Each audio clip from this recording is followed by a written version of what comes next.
So back to class. Schedule note, the recitation Monday was on AI, which is having a transformative impact on almost everything. We had a great group for that. No recitation coming Monday, and then the following week, recitation on embedded programming and debugging.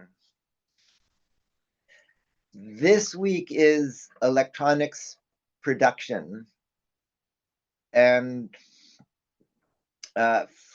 first, as a note, there's 3 weeks to come, one on producing electronics, one on programming electronics, and one on designing electronics.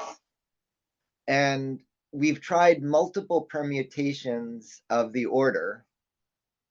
And this year we're doing an experiment of an order we haven't done before, where this week you're going to make circuits, next week you're going to program them, and then the week after you'll design them. We've never tried this order, but there are a number of reasons why we think, given the technology state, this makes the most sense.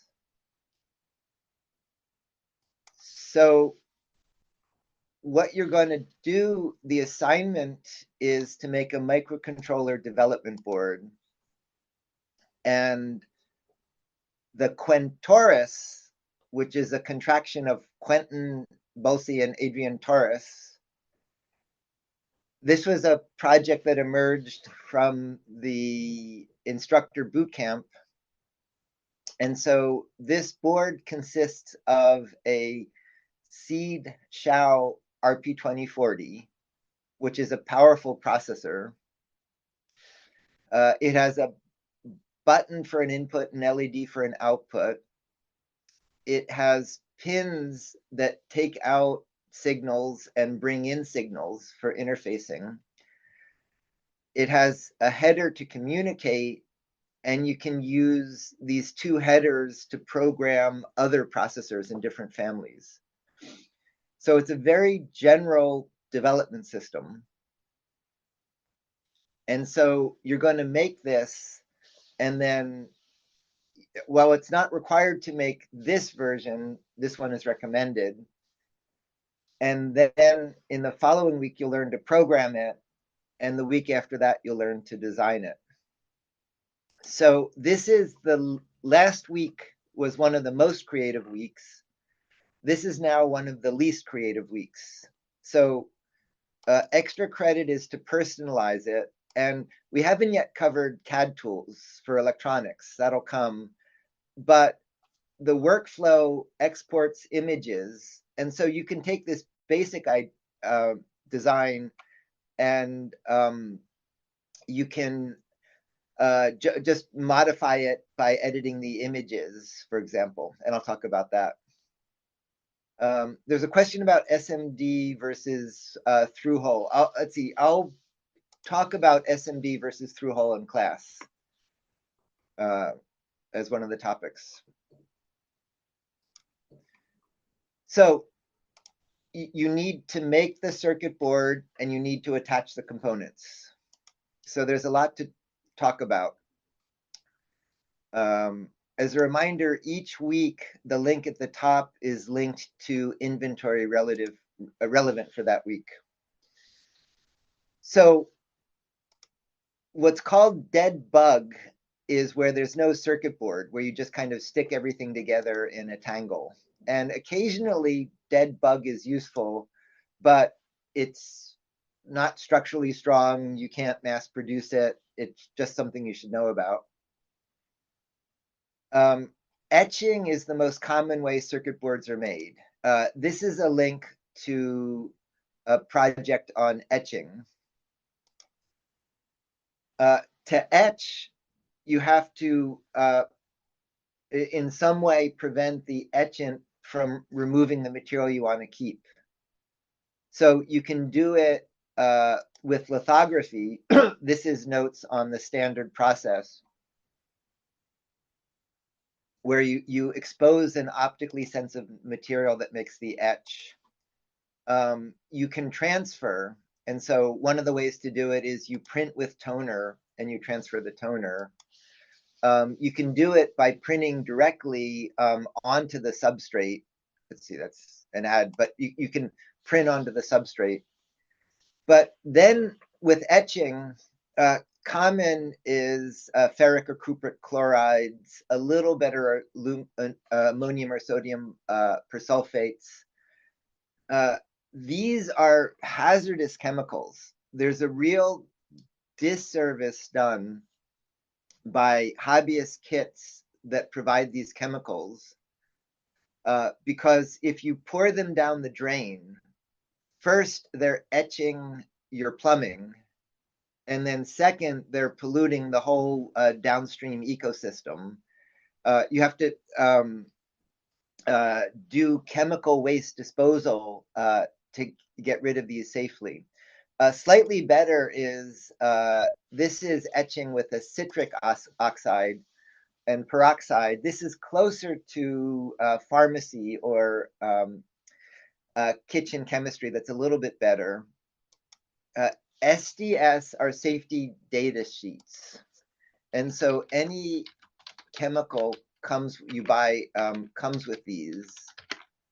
And so if we look up ferric chloride SDS, it describes, the hazards for your skin, the hazards for inhalation, burning, waste safety, just how dangerous they are. So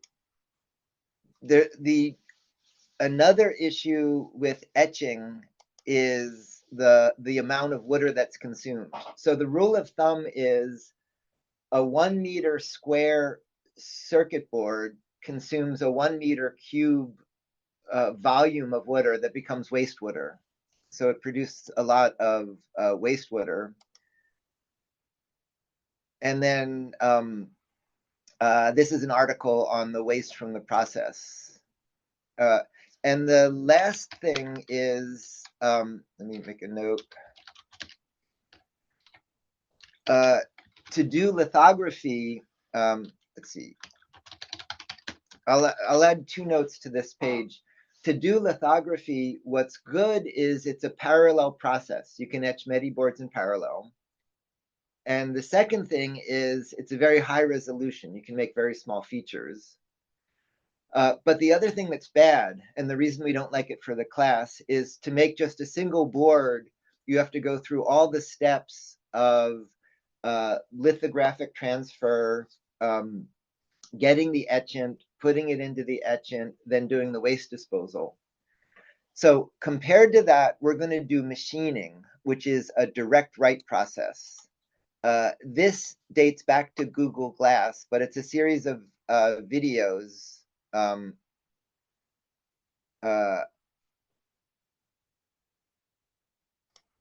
So let's do that one. This is Jules, VP of a ketchup company, about to use great. So the heart of it is right this moment.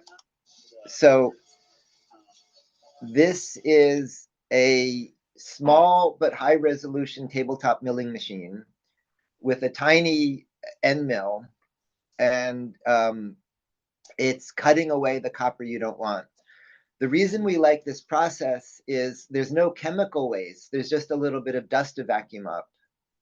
And there's no setup to do. As soon as you have the design, you can send it right to the machine. And when you do it, the circuit boards are beautiful. Let's say pick a... so it makes beautiful circuit boards. Unlike the vinyl cutter, every time you use it, the settings are the same. They come out beautifully. So to do this, we use small tabletop milling machines. And let me...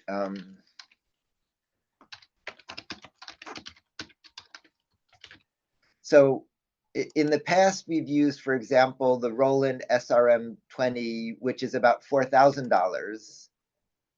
Bantam has a nice high performance tool.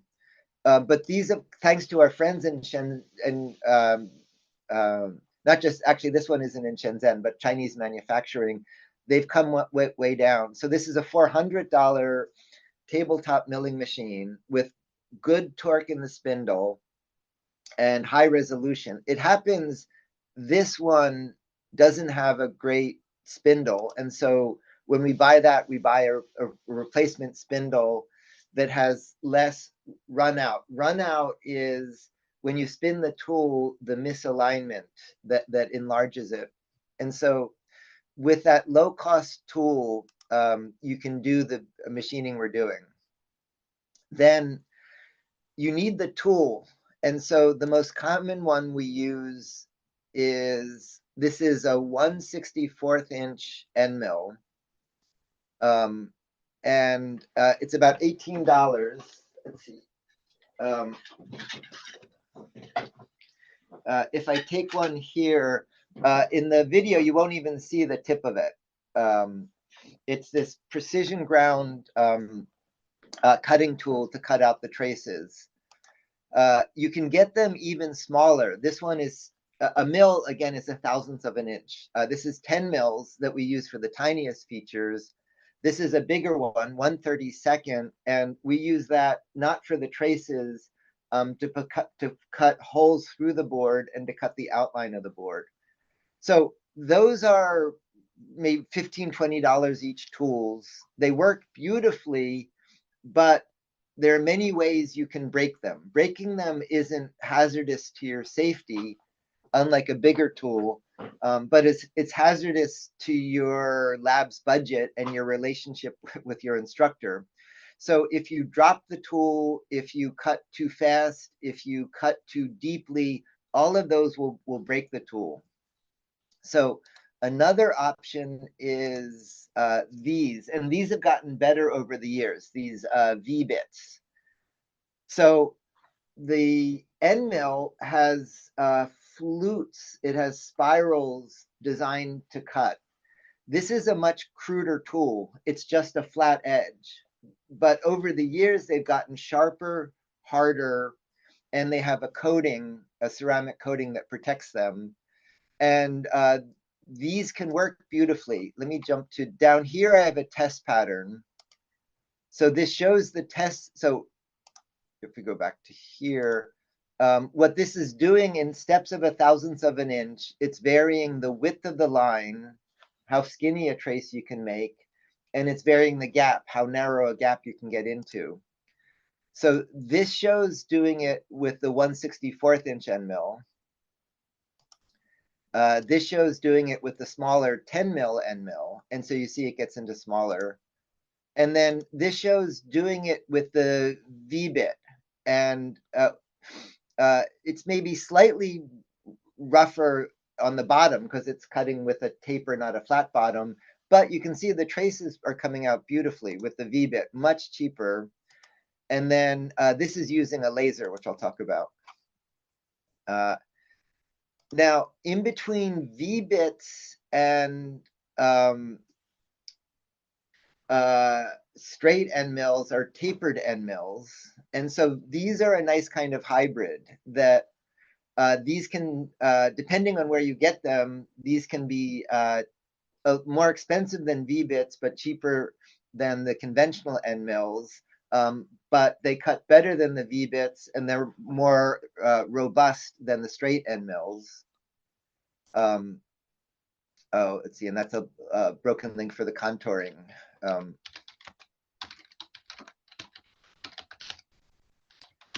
So your lab will have an assortment of these, and initially we all pretty much tended to use straight end mills, and then have been migrating towards the tapered and the V-bits that are lower cost and harder to break.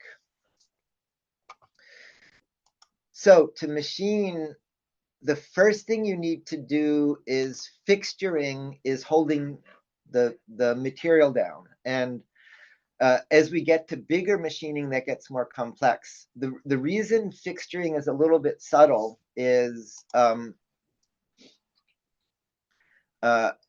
when we machine the circuit board, we're only going in a few thousandths of an inch.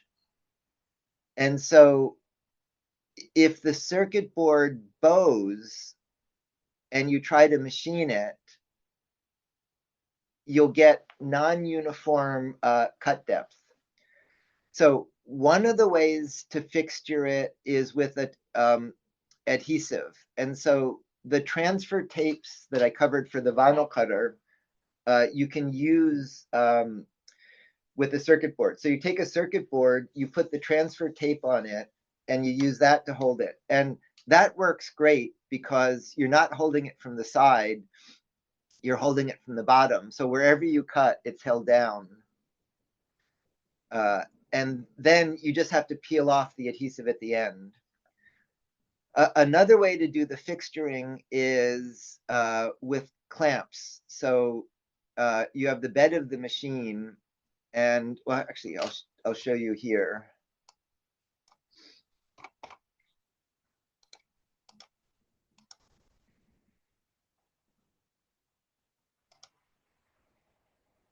So these are hold down clamps that go on the bed of the machine. The hold down clamps are convenient because you don't have to use the adhesive. So if you have this hold down clamp like that holding it, that works if the board isn't too large and if the board is in good condition so it's not bowed.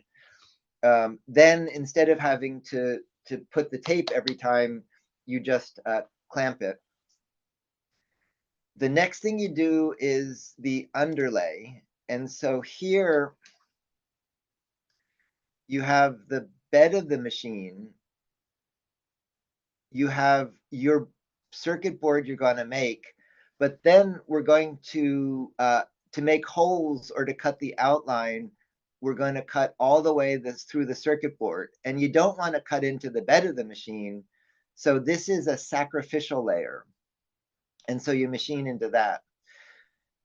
The underlay, you replace, and one issue is after a lot of machining, if you look from above, the underlay gets covered with the outlines of the boards.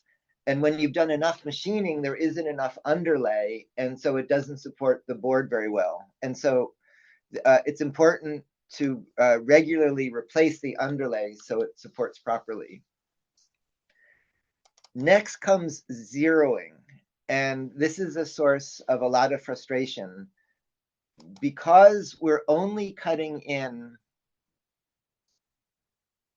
a small amount, a few thousandths of an inch, you need to know where z equals 0. The 0 part has to be right on the top of your board. So there are 3 common ways to zero.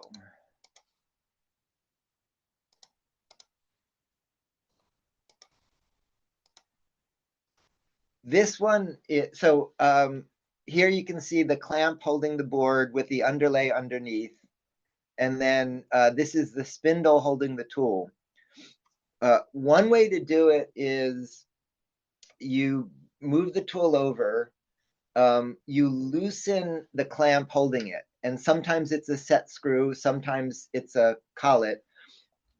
You loosen that, and then you lower the tool down until it touches, and then you hold it there while you tighten the clamp. So that's easy to do. The issue with that is when you tighten the clamp, it can easily pull the tool up just a little bit. So if you do that technique, you can find that you lower it, you tighten it, you start machining, and it's not quite touching. And so in software, you have to go back and move the 0 down a little bit. But that is easy to do in the software. This one is you take a piece of paper, and in software, you make tiny steps down, and you wiggle the piece of paper. And in software, you keep stepping the tool down until the piece of paper stops moving. And then you know where it is. And then in software, you make one more little step down for the thickness of the piece of paper. So that's a little bit more work, but it's consistent and very reliable. And then the third one is probing. So some of the machines, and increasingly more of them, are able to do this automatically. So there's one electrode connected to the tool, and then there's two ways to do it. There's a question, do the recordings have the chats? I don't believe the recordings save the chats. I'm actually not sure. It's a good question. Let's see. Ricardo's noting there's a screw you can use to lower it, but that only works when the tool is not powered.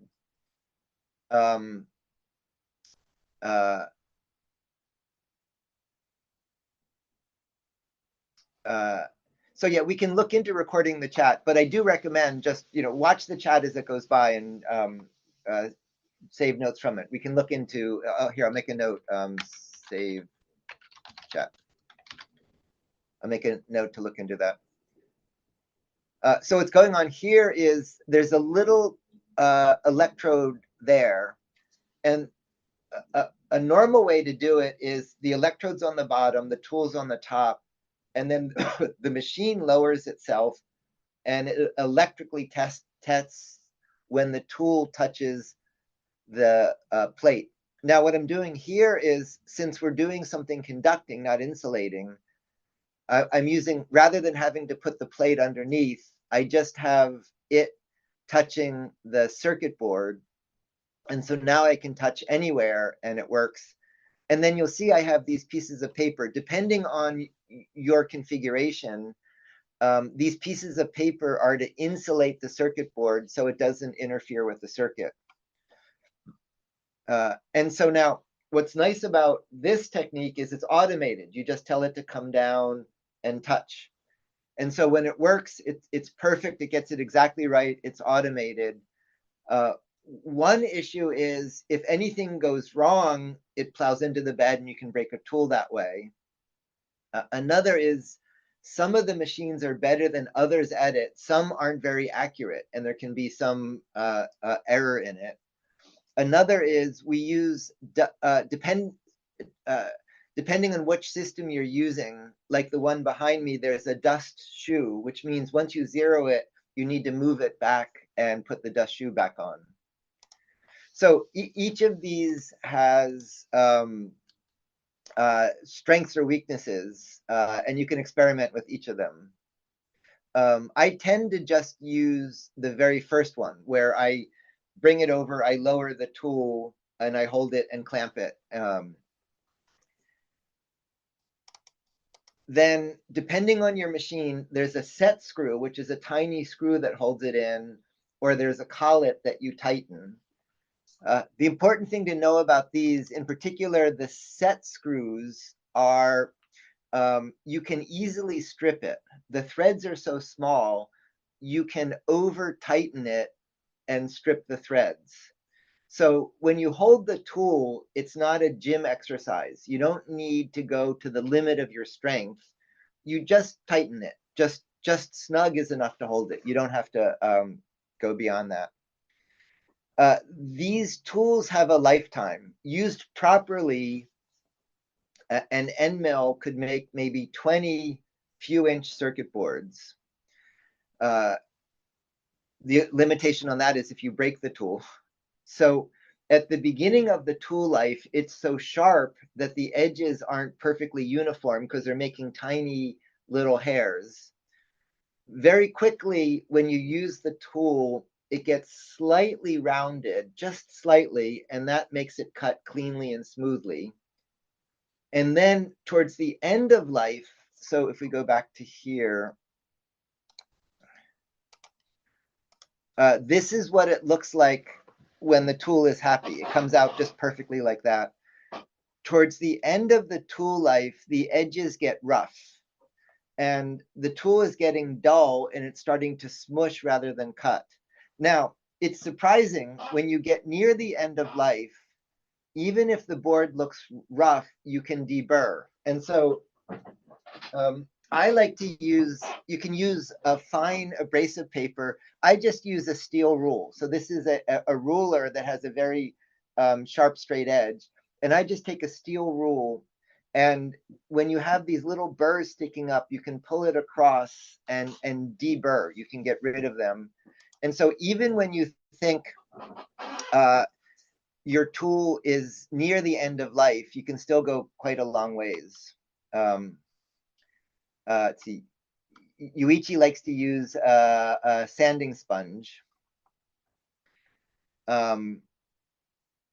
So after deburring, we wash the board, and that's to get rid of remaining machining dust, fine bits of copper, but also oils. Just oils from your finger over time will tarnish and begin to degrade the copper. So we want the board to be clean. Climb versus conventional is which direction you machine. That only matters when you're doing the very finest features, and we'll talk about that in machining week. Then typically, often we're only machining one side, but when you want to machine both sides, you need to flip the board over and then register. And this is a neat trick for doing that from Cebu and Kerala. So to make a two-sided board, you machine one side, and you see he has these little tabs.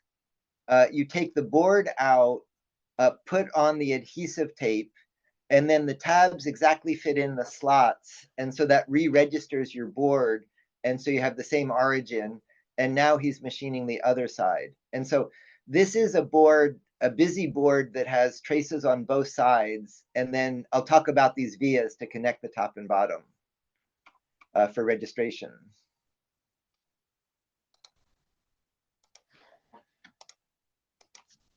Let's see. Oh, this is a great example of, so Ricardo, that was with a V-bit. Yeah, this is a great example of what it looks like beyond a tool life, where it's no longer cutting, it's smushing. Even so, you could probably deburr that, and you could probably use it still. But that's a nice example of that.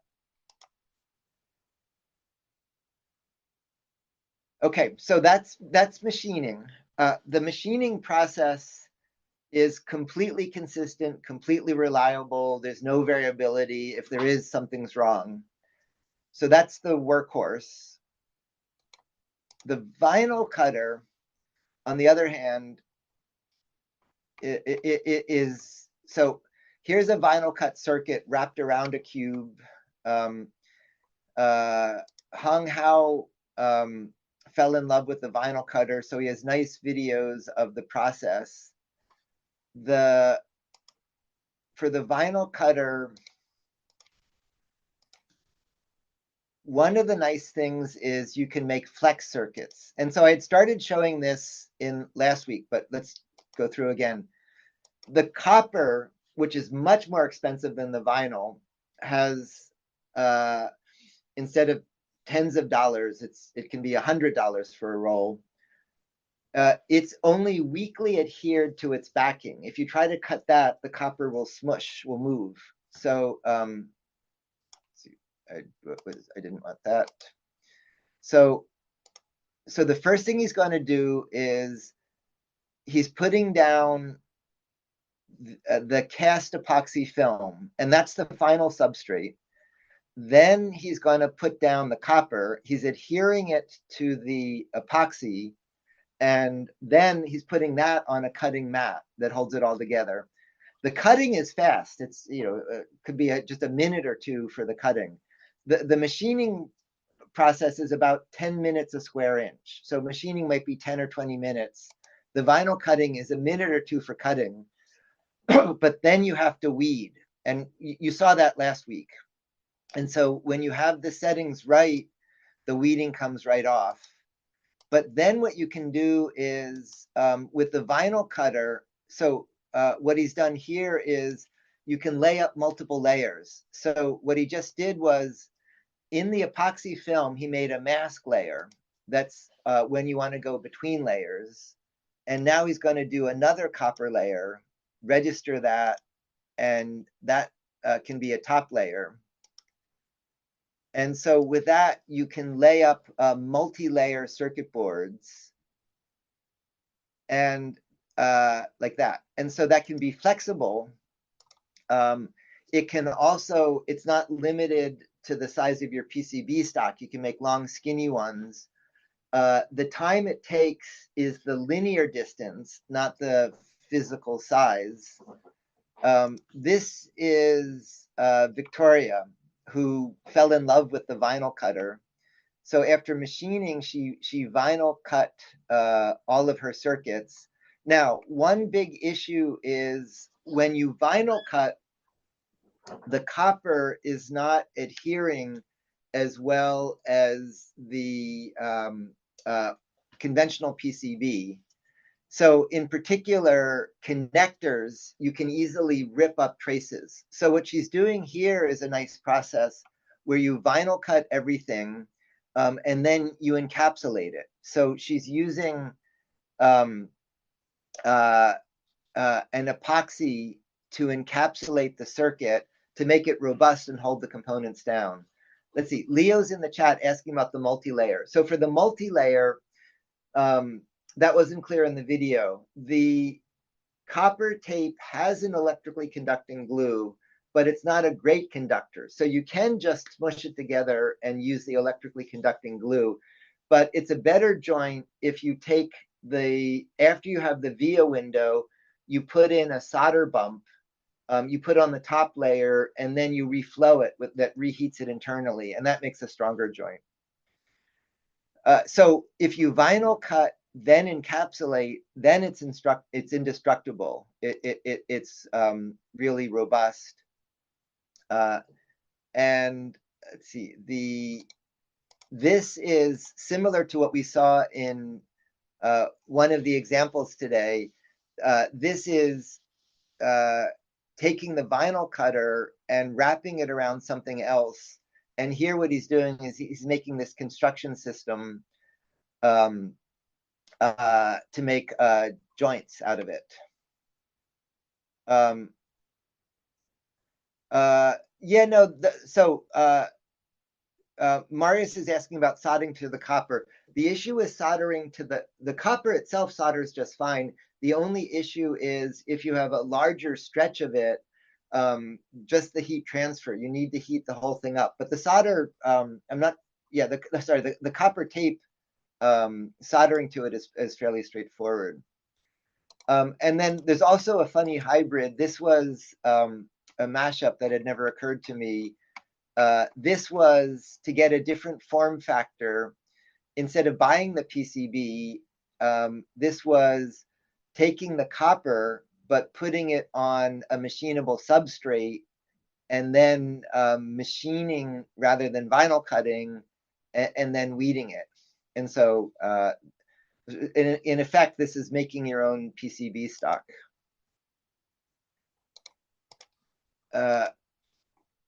With a fiber rather than a CO2 laser. And yeah, this is an example of why we don't like links out of the repo. They just break over time. But this is showing with the Trotec fiber laser, the fiber laser can remove the copper, and with that you can make really nice high resolution traces. Let's see, Adrian is showing. Okay, yeah, so this is a vinyl cut example with soldering to it. Now, the fiber lasers are historically more expensive. They're tens of thousands of dollars. Something I'm investigating is we're testing. There are now a number of few $1,000 fiber lasers for marking. And we're in the process of testing these for lower cost PCB solutions. I'm not yet sure how well that'll work out. If we go down to here, you'll see this is the fiber laser version of the test, and you'll see how it gets down to, compared to all the other ones, much finer feature sizes.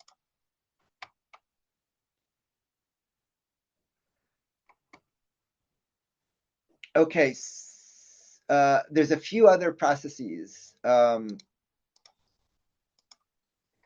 This was an example of inkjet printing a silver ink as a way to make circuits. This is a startup from a colleague at Harvard that prints with conducting inks. That in theory sounds good. In practice, it can be a somewhat fussy process. Plating is where you print a conductor, a poor conductor, and most printing, just optical printing processes have some conductivity for static discharge, and then you electroplate in a bath. And that's how, for example, theft tags are made. And at lower resolution, you can sew. This is a very early paper from students on my lab on embroidering circuitry at much lower resolution in fabric. Let's see, Michelle is showing, yeah, a nice example of doing that.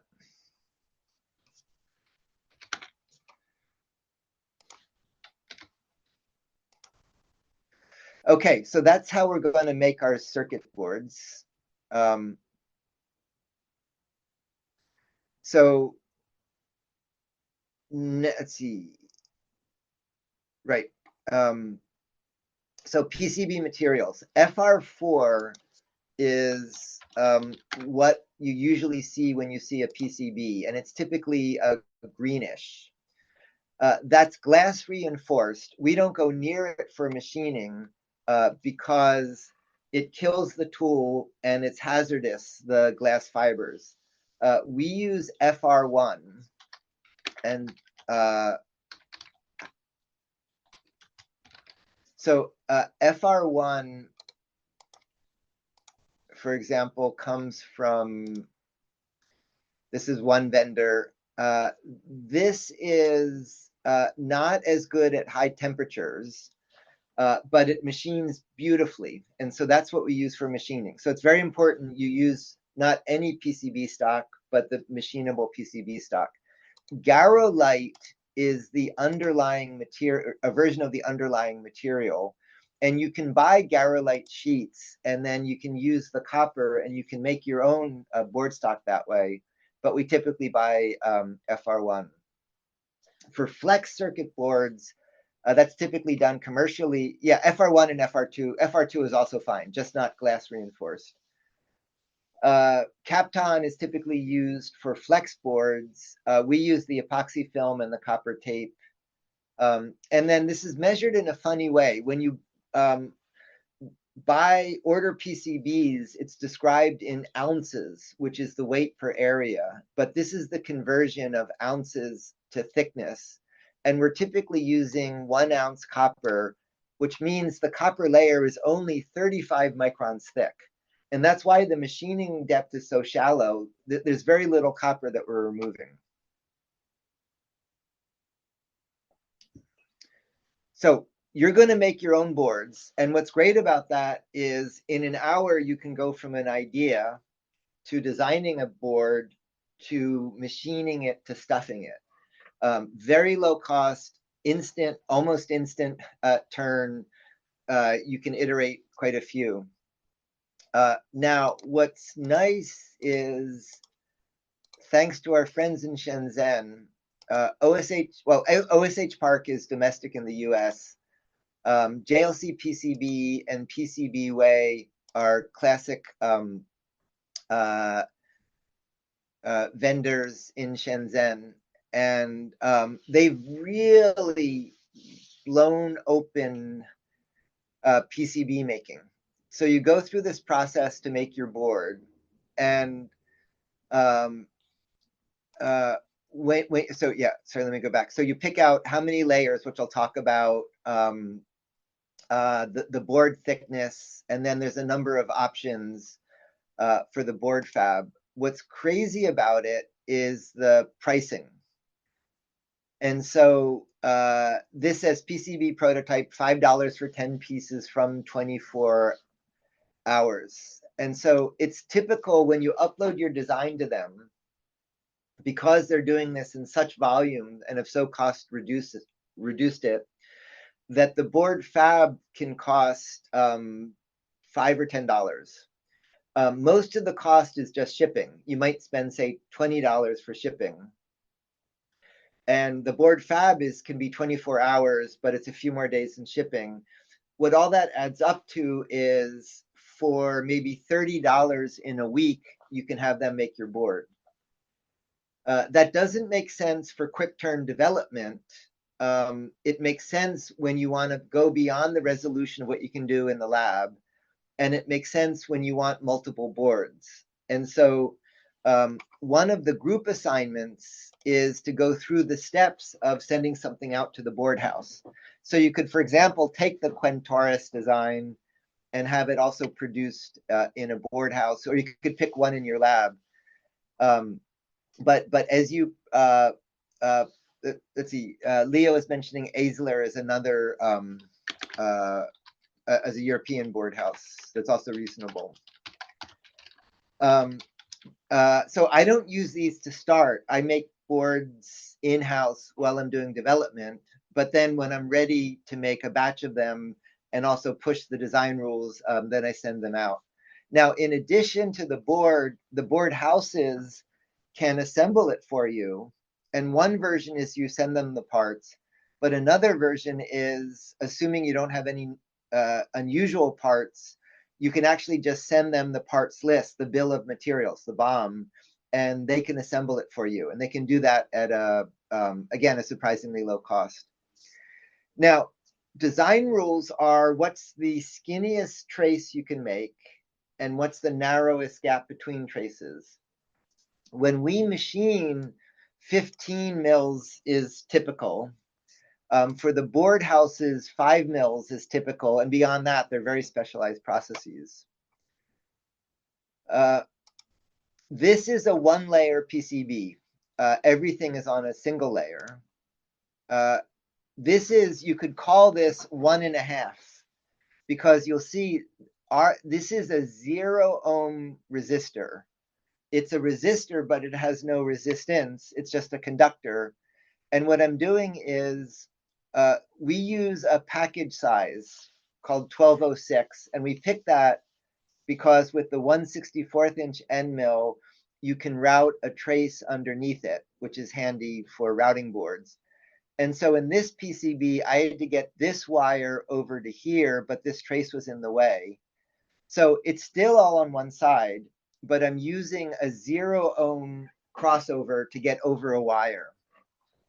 And this makes sense if you have just a few places where you need to cross. So that's 1.5. 2 is, you'll see here, I've got vias, and a via goes from top to bottom, and I've got traces on the top, and then this would have to cross too many places. So here I've got a few traces going, I've got vias with traces on the bottom side. Then you can go beyond that. This was an example where I mill the bottom layer, I make a mask layer, and then I'm putting up a second layer, and I could keep iterating. I could make multiple layers that way. With the board houses, it's common to use 4 layers. You have traces on the top, traces on the bottom. You have one layer that's only ground and one layer that's only power. And that's very convenient. It's better at distributing power and ground, and it's convenient for routing because they're everywhere.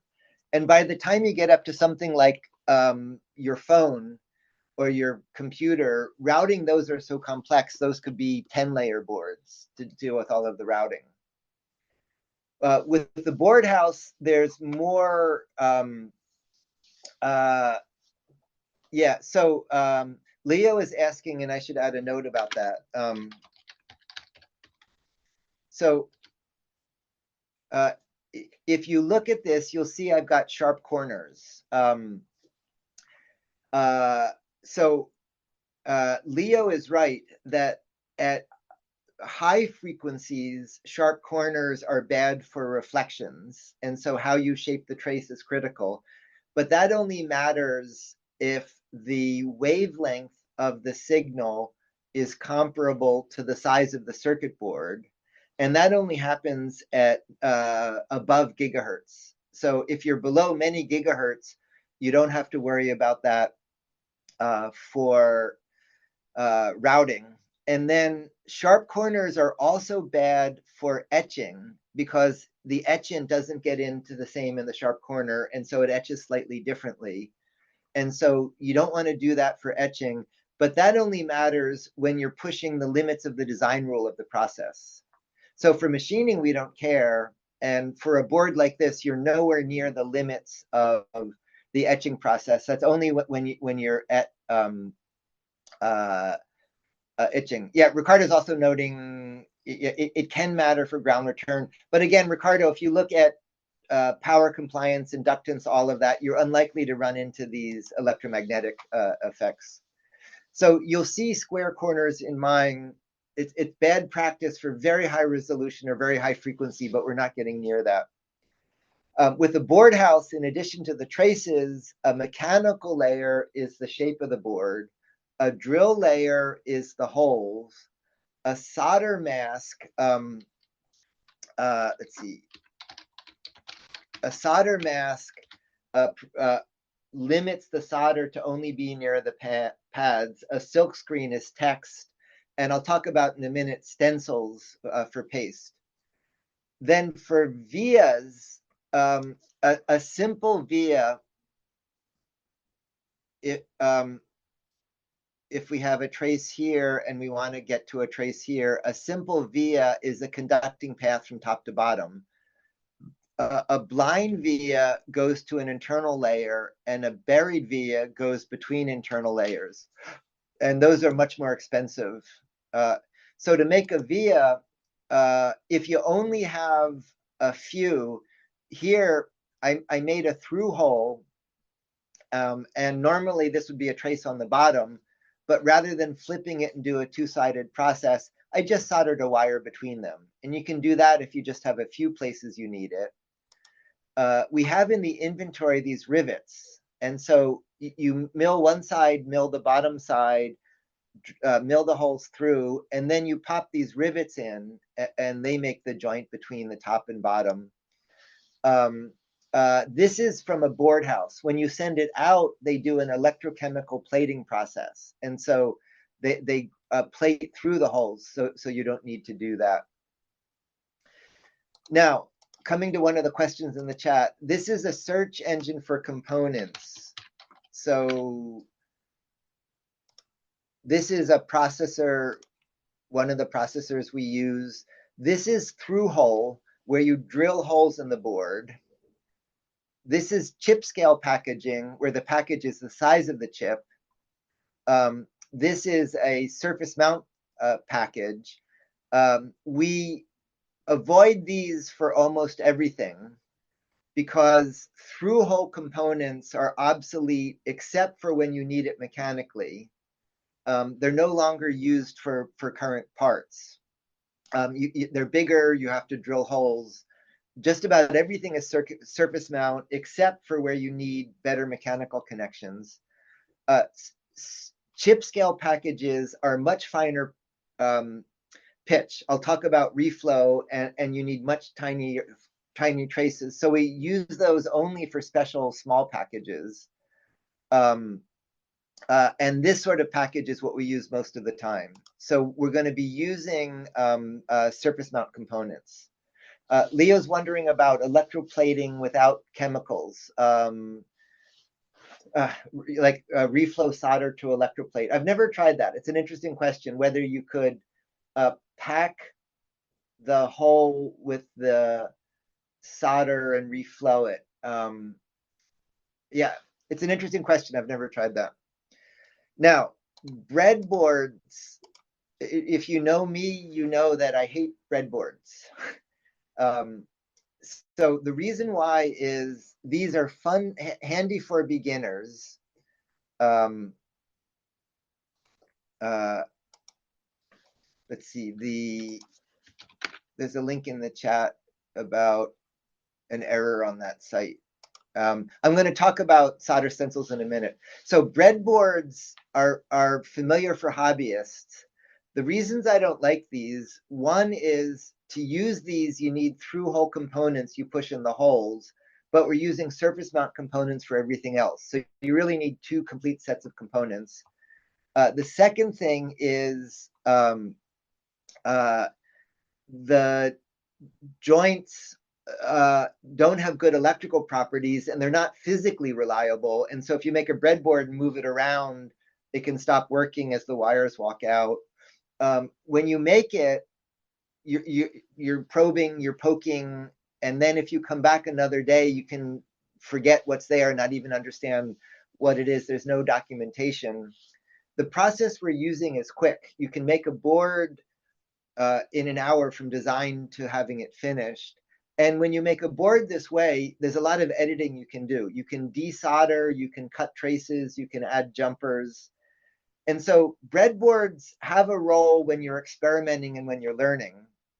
But the focus on the class is quick turn PCB fabrication. So now we come to soldering. And the soldering is surprisingly subtle. So in the inventory, there's a link to the, from DigiKey, from the solders we're using. Soldering can be a source of great frustration to a beginner and liberating as you learn more. So this is a soldering iron. It heats and melts the solder. We typically use soldering stations. And so one like this has a soldering pencil, but it also has hot air. And the hot air I'm going to talk about is really important. There are fumes, and in small amounts, they're not a health issue, but they can be a nuisance. And so these are benchtop filters that can pull the fumes away. And then you need to be aware that the soldering iron is hot. And if you don't pay attention, you can burn yourself on the iron. It's not that common, but it's something to be aware of. Now, ROHS is a European standard for eliminating heavy metals in the environment. Because of it, we used to use solder with lead. We don't use that anymore. We use lead-free solder. And this is the lead-free solder melts at a higher temperature. It's a little bit harder to use, but it's much better for the environment. So we use it in two forms. This is a wire, and this is a paste. The wire you feed into the joint. The paste you do reflow, that I'm going to talk about now. And in particular, you used to have to refrigerate these, but this is a lead-free paste that's thermally stable, which means you can use it at room temperature, which is handy. Solder is what's called a eutectic. It's a mix of two alloys, and the melting temperature is much lower than either of them. And so when you come into your lab to solder, you'll watch an expert do it, and they pick up the iron, they pick up the solder, they come in, it takes about 15 seconds, and they have a beautiful joint. When you do it, you could spend hours and never get a good joint. So the first thing is tinning. Your solder iron, you probably won't, yeah, I think you can just barely see that. The tip of your soldering iron should be shiny. There should be a layer of solder on it that helps with the heat transfer. If the soldering iron isn't, you need to clean it. And so your soldering iron has a sponge typically, and you want that to be wet, and you wipe the solder iron on the wet sponge to help clean it, and then you flow some solder onto it to make it tinned. So then here are the steps with the wire solder. So the first thing I'm going to do is I'm going to heat a pad and put a little solder on it. I'm going to bring in my component and I'm going to heat it. And the reason I'm doing that is I need to hold it down. So what I'm doing here is I'm using the solder like an adhesive to hold it. So then I'm going to come in, and if you look, I'm heating, I've got my tinned iron, and I'm heating right where the joint hits the copper. If I heat the copper, the leg of the component won't get hot. If I heat the leg, the copper won't get hot, but I heat right at the joint. Then this is the tricky part. I'm holding it there, and what I'm doing is I'm probing. I'm gently probing. If you push and the solder balls up, it means the joint isn't hot enough. So what I'm doing is I'm waiting and I'm probing, and I'm looking to see when the solder, instead of balling up, when the solder starts to flow, it starts to flow in the joint. Then here's a key step. Once it starts to flow, I don't take the iron away right away. I'm keeping it there a moment longer because the solder is still getting to its final location. It's still flowing. So I heat, I probe, I wait for it to flow, and then I take away the solder, I wait a little bit longer, and then when it's done, this is the key thing. The key phrase is it's shiny and smooth. If you look at that joint, it's shiny, and smooth means it flowed nicely. So then I proceed, yeah, Adrian says it's sort of like dancing. And so now I proceed and I finish the rest of the joints. And so the whole thing is fast. It's 15 seconds to make the whole joint. But as a beginner, you can spend hours making bad joints until you get that right. So the bane of soldering is this is not shiny and smooth. It's lumpy and gray. And a lumpy joint like that is what's called a cold solder joint. And a cold solder joint may or may not make electrical contact. And what's even worse is it can be inhomogeneous inside, so it makes intermittent contact. And so your joint, your project sometimes works and doesn't. In 2 weeks, we're going to have a debugging recitation. One of the first debugging steps, if a circuit doesn't work, is just to look at the joints. And let's see, one of the things you're looking for is solder bridges, solder connecting two things that shouldn't be touching. And another is cold solder joints. And if you have a cold solder joint, you can just heat it, flow some more solder, and fix the joint.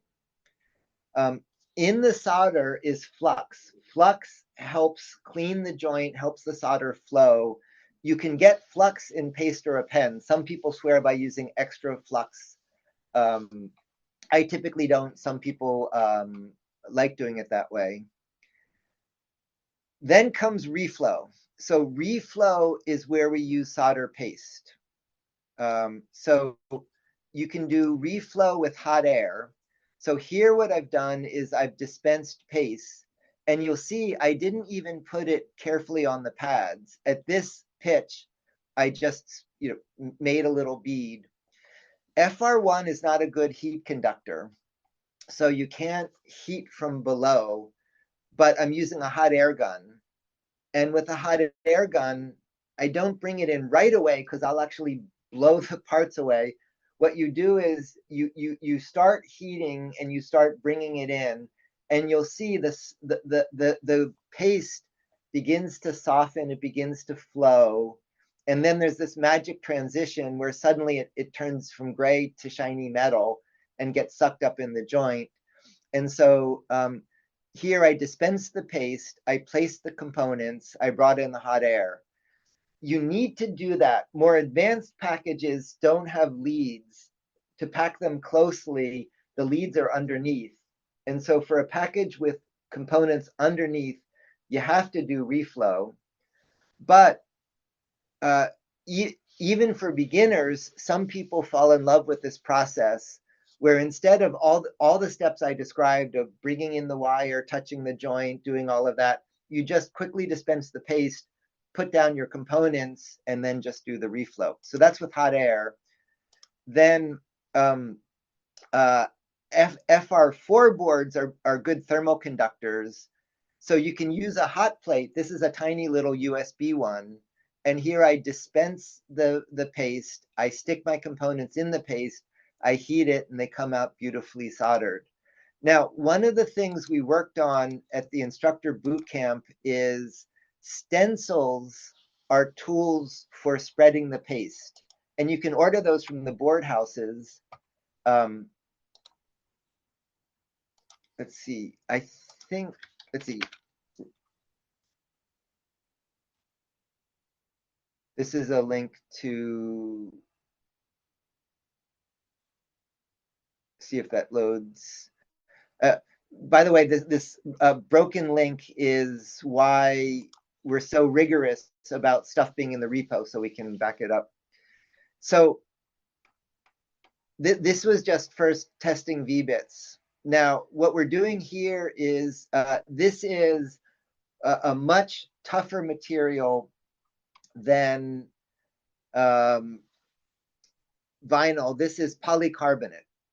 Polycarbonate, unless you have a very powerful laser, you can't even laser cut it, but it machines fairly easily. And so what we're doing here is we're using a V-bit to machine the polycarbonate.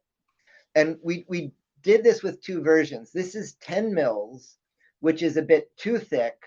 So to get the right amount of paste, you make the holes a little bit more narrow.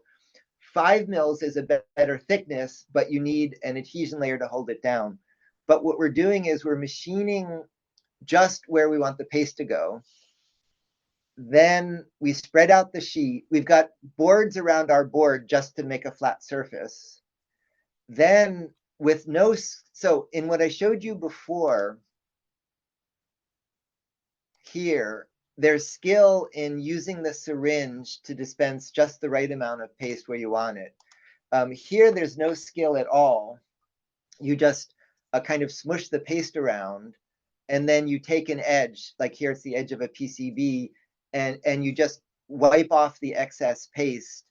You lift up the stencil, and then magically there's all of your paste dispensed right on your pads. And then at that point, you stick down your components and do reflow. And so, yeah, and this process works great.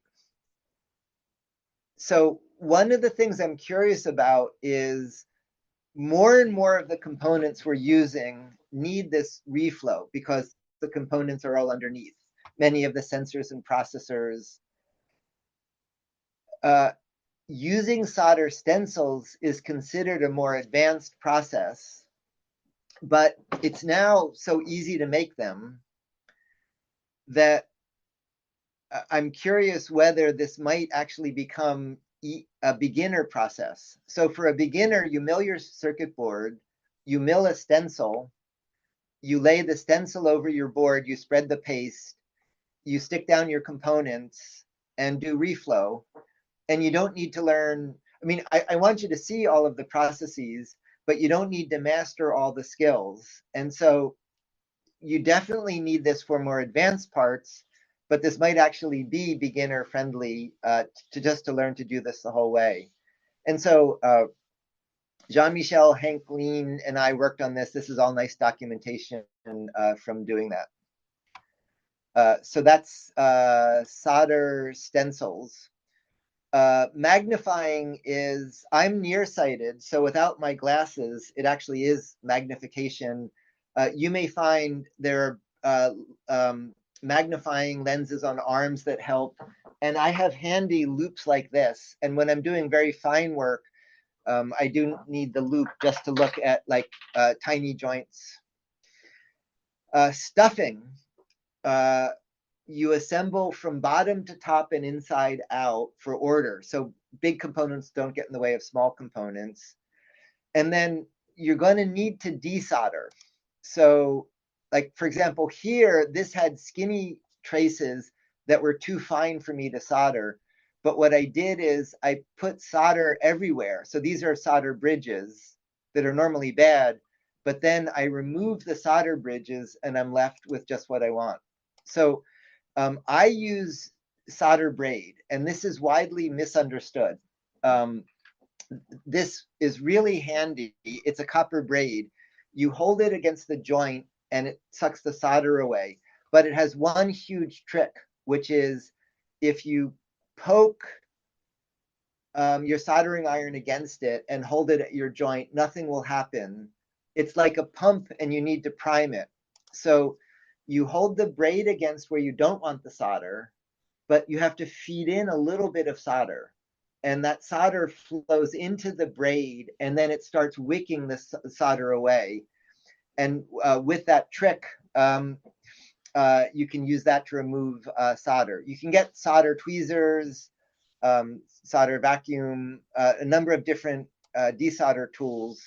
And then here's a really important trick. Let's say you put the chip in backwards, or you put in the wrong chip, both easy mistakes to make, and you want to remove it. You can't remove it one joint at a time. The trick is you hold the component you don't want. You come in with your hot air gun, and it helps to have a concentrating nozzle to focus it. You use the hot air gun to melt the solder, and then when the solder melts, the board drops away, and you're just left holding the component you don't want. And so with that simple trick, it's very easy to remove a component. And then finally, you can, if you make a mistake in your board, you don't have to start over. So PCB wire jumper. You'll find commercial products shipping with wires like this on it. These are there because when the board was designed, somebody made a mistake and forgot something. So before you make a new circuit board, you can cut a bad trace and solder a wire to a new one to edit it. Then beyond that come pick and place tools. And these are coming down in cost. So this is the pick and place in my lab. That automates making the board that sounds great, but there's a lot of setup for it. So up to 10 boards, we would just do by hand. Once you have tens of boards, we then do pick and place. CAM. When you design the board, Gerber is the most common format, and it's a bizarre ancient format. In-house, we use PNGs. Remember, I complained about PNGs because they don't compress. But here we use PNGs because they don't compress. So it's pixel perfect. It's an image, but as long as the image is the resolution of your milling process, it's a very handy format. So that's less common in board houses. We use it internally.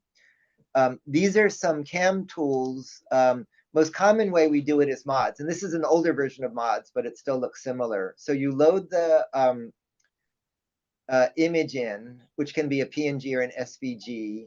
And then mods calculates the traces. And so that's ready for machining.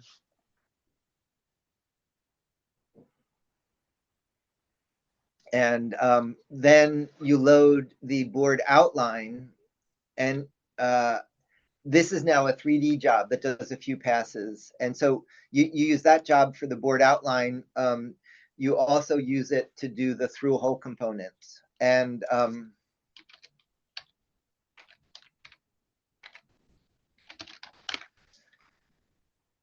so I started mods years ago. It's turned into a community process. And so, let me program.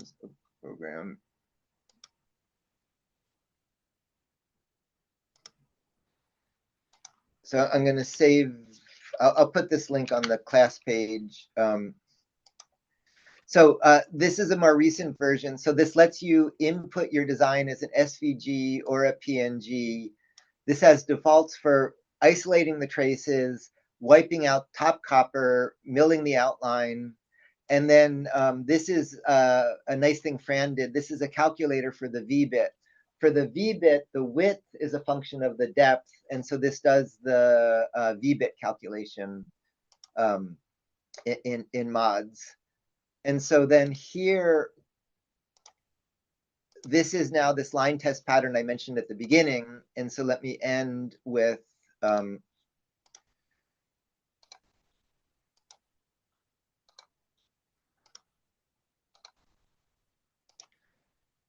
if we count in steps, the 1/64th gets down to about a 10 mil trace and stops at a 16 mil gap.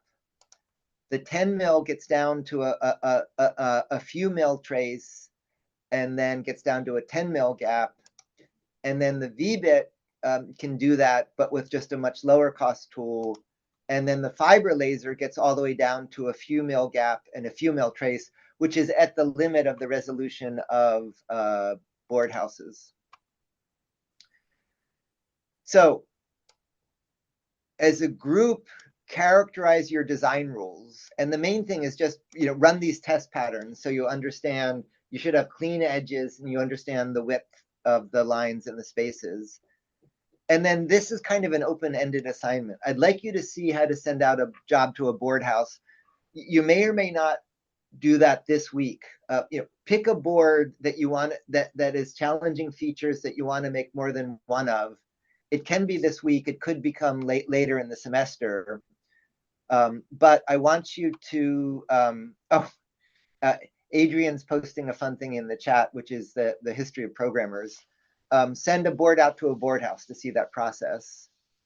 Then individually, I want you each to make a board. Extra credit is personalize, and I'll talk about that in a second. And then extra credit is make it with another process. So start with the milling machine, but then try vinyl cutting, or if you have a laser, try laser cutting. Now, this board that we picked for this week, if we look ahead to in this week, you need to take a board and you need to make it interact locally and communicate.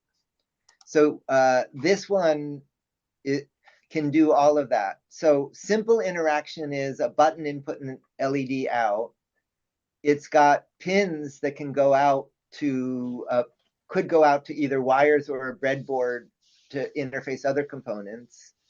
And then this you can program directly, but it's got headers that can go to programming other kinds of chips. Now, one other thing in this picture, the shell is about $4, if I remember correctly. You can solder it directly, or you can put in a header. The header makes the shell removable. To do that, you need to solder pins in the shell, you need to solder the header. And once you've done all of that, just the header itself is about $2. So on the one hand, the cost is low enough that it doesn't make that much cost difference to solder the shell versus make it removable. But on the other hand, if the budget is really tight in your lab, or some labs have challenging supply chains and you're limited in your supply of the processors. So if you need to conserve the processors, there's two versions here. Make the board with the header if you need to conserve processors. If you can afford the few dollar difference, you can just put it directly in, which is easier and less work. But this is more careful in conserving processors. And so you'll have to decide locally in your lab what makes sense. Now, to personalize it, in March 13, we'll cover design tools. And so in March 13, you'll learn how to redesign the board completely. But because you're going to make this board from the design files are just PNGs. So here's the board, here's the holes, and then here's the outline. Because it's just PNGs, you can just do some personalization. You can add a logo, you can change the board shape. You can just add a little bit of customization, just doing image editing before we cover the design tools. Now, for this week's assignment, it's not required to make the Quentorus. If you have a good reason, you can make a different development board, but it's strongly recommended. This has, this is one of our favorite processors. It's very powerful. This covers all the functions we want, so it's strongly recommended to stay with this. Okay, so that's electronics production. Other than a little bit of customization, I'd say this is by far the least expressive week, but it's key to start the whole electronics unit in what we're doing. So no recitation, regional reviews in many of your languages and time zones, Saturday open time. Catch up on missing documentation. Remember, you should have a final project page, and you should be using that to update your final project each week, and that'll become more important as we progress. And with that, and I'll be interested, do experiment with paste stencils. I'll be interested to see how well that works for beginners versus experts as an alternative to master. I mean, I do want you to see all the different techniques, but as an alternative to mastering wire soldering. And with that, I will see you all. And next week is exciting. Next week is one of the most creative. This is when we do the large format machining. Sorry, that was the wrong week. Oh, no, sorry. I'm actually, next week isn't large format machining, but next week is one of the most expressive weeks. That's where we 3D scan and print. So happy electronics production. See you all in a week. Bye-bye. Bye. Behave. Eso. Bye. Bye.